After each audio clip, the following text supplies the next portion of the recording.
Sa pangunguna ng National Capital Region Command, nagsagawa ng preparasyon ng Civil Disturbance Management o CDM upang masiguro ang kaayusan at seguridad ngayong panahon ng ika-4 na SONA ni Pangulong Ferdinand Marcos Jr. Mahigit 16 na oras na walang humpay na nagbantay at nagserbisyo ang hatid ng mga kawal ng Philippine Navy at Philippine Marine Corps, katuwang ang Philippine Army, Philippine Air Force at Philippine National Police upang matyak na mapayapa, maayos at ligtas na pagdaraos ng pambansang kaganapan. Ang masinsinang koordinasyon ng Naval Task Group National Capital Region o NTG-NCR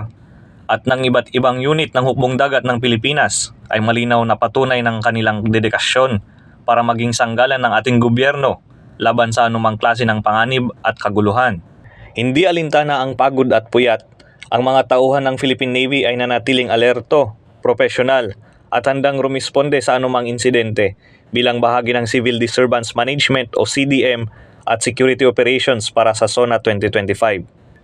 Mula pa hating gabi, bago ang nasabing SONA, ay nakahanda at nakaposisyon ang ating magigiting na sundalo at kapulisan upang matiyak na ang hakbang na ito ay maisagawa at magampanan ang kanilang misyon, na isa lamang sa maraming hakbang ng Philippine Navy upang tuparin ang kanilang tungkulin sa pagpapalaganap at pagpapanatili ng kapayapaan para sa ating ligtas na bayan. Sa bawat okasyon ng pambansang kahalagahan, ang Philippine Navy ay laging handa, anumang oras, anumang panahon. Mula dito sa Batasang Pambansa, Quezon City, ako si Apprentice Simon April Manzano, nagulat para sa Oras ng Mandaragat at Mandirigma.